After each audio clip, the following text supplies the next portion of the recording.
So ayun mga kabarkada, nandito kami sa paanan ng Mount Samat dito sa Pilar, Bataan. Uwe, talaga? Bago muna kami pumunta ng Morong Bataan, kakain muna kami dito sa Dayo Mart. Ayun na. So ito nga, magandang araw sa inyo mga kabarkada. Nandito tayo ngayon sa Dayo Mini Mart. Ah, ganun ba? Sana pinatato mo sa noo mo. At titignan natin kung ano-ano ba ang mga available nilang mga silog. Meron silang tosilog, sisilog, baksilog, pinamsilog at kung ano-ano pang mga silog ang meron nila dito mga kabarkada. At pumasok na tayo sa loob mga kabarkada. Nandyan na rin si Klang Klang. At nag-order na rin siya ng tosilog at saka yung top seller nilang Hungarian silog. At habang hinihintay namin ang mga in-order ni Klang Klang mga kabarkada, naglibot muna kami dito sa loob ng convenience store nila. Totoo ba?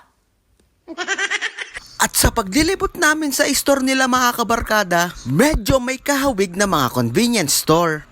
Pero ang pinagkaiba lang nila mga kabarkada, eto malapit sa Mount Samat. At meron silang mga tindang mga silog. Oh, saan ka pa? Hindi, wow.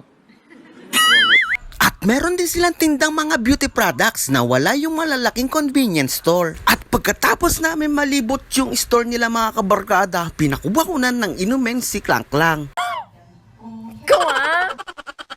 At ayan nga mga kabarkada, kumuha ng maiinom si Klang Klang. Dayo Mart, baka naman. At syempre, pinasabay ko rin yung favorite ko na Pops. At ayan mga kabarkada, papunta na si Klang Klang sa counter para manghingi ng discount.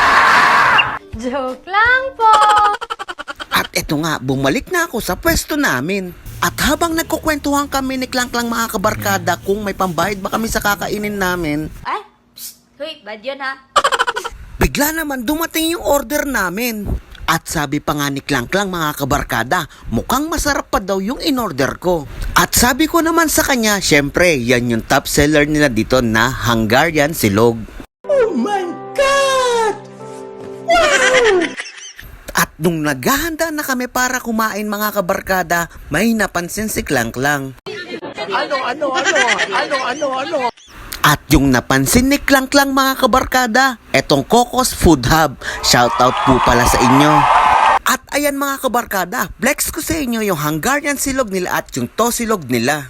Masarap yan mga kabarkada pag natikman nyo. Kaya kumain na kami ni Klang Klang. At habang kumakain kami mga kabarkada, naisipan na rin namin mag-order ng extra rice. Next rice, yeah. Ate, pwedeng mag-ano ng extra rice? Wala po. Sige, okay lang. Ang kaso mga kabarkada, naubusan kami ng extra rice kaya ginawan na lang kami ng paraan.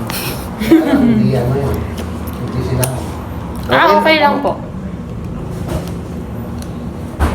Ano yung takalan mo? Tatakan ko. At ayun nga mga kabarkada, ginawan na lang kami ng paraan ni Kuya para magkaroon kami ng extra rice. At shoutout kay Kuya mga kabarkada, na-appreciate namin dalawa ni Klang Klang yung paghahanap ng extra rice namin. Nakakabitin kasi mga kabarkada, kaya pag kayo umorder, sabayan nyo na rin ng isang extra rice. Thank you, ate. Ate, thank you po. Iwan na namin, te, ha? Sige po. At pagkatapos namin kumain mga kabarkada, umalis na rin kami kaagad. At maraming salamat pala sa mga staff ng Dayo Mini Mart. O ingat kayo palagi ha.